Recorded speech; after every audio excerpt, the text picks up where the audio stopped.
வணக்கம், என் பேர் புஷ்பா. நான் ஆவடியிலேருந்து வரேன். எனக்கு வயசு 64.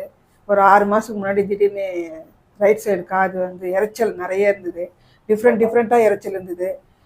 காது வந்து கேட்கறதுக்கு கொஞ்சம் ரொம்ப கஷ்டமாக இருந்தது. அப்போ தான் என்னுடைய கணவர் வந்து இந்த சித்தர் ஃபவுண்டேஷனுடைய விளம்பரத்தை பார்த்து ஏற்கனவே பார்த்துருக்காரு. அதை வந்து ஞாபகம் வந்தது அவருக்கு. அதனால் அதை எடுத்து தேடி கண்டுபிடிச்சி மெயின் ஆஃபீஸ்க்கு ஃபோன் போட்டு கேட்டுக்கும்போது இங்கே வந்து பார்க்க சொன்னாங்க. எனக்கு வரும்போது இருந்ததை விட இப்போ 3 மந்த்ஸ்லேயே எனக்கு அந்த இரைச்சல்லாம் குறைஞ்சிச்சு. இரைச்சல் மட்டும் இல்லை, நிறைய டிஃப்ரெண்ட் சவுண்டெலாம் வந்து அதனால எனக்கு ஒரு சாட்டிஸ்ஃபேக்ஷன் தான். அதுக்கப்புறம் ஒவ்வொரு மந்த்தும் வந்து எங்களை வந்து வாய்ஸ் பேசி அவர் கரெக்ட் பண்ணார். அது அந்த அப்போ அப்படி பண்ணும்போது இம்ப்ரூவ்மெண்ட் நல்லா தெரிஞ்சதுனால எங்களுக்கு வந்து ரொம்ப நம்பிக்கையாக இருந்தது. இந்த இடத்துக்கு வந்தது 6 மாதம் எனக்கு ட்ரீட்மெண்ட் முடிஞ்சுது. ஆனால் அந்த இரைச்சல் எதுவுமே இல்லை.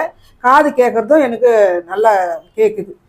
ஏன்னா ஒரு முறை லெஃப்ட் சைடு காது மூடின்னு ரைட் சைடு காது கேட்டால் கேட்காது. இப்போ வந்து மூடிட்டு நம்ம கேட்கும்போது டிவி பார்க்கும்போது யாருன்னா பேசும்போது எனக்கு கிளியராக கேட்குது. எனக்கு சாட்டிஸ்ஃபேக்ஷன். ரொம்ப நன்றி. ரொம்ப நன்றி. தேங்க்யூ.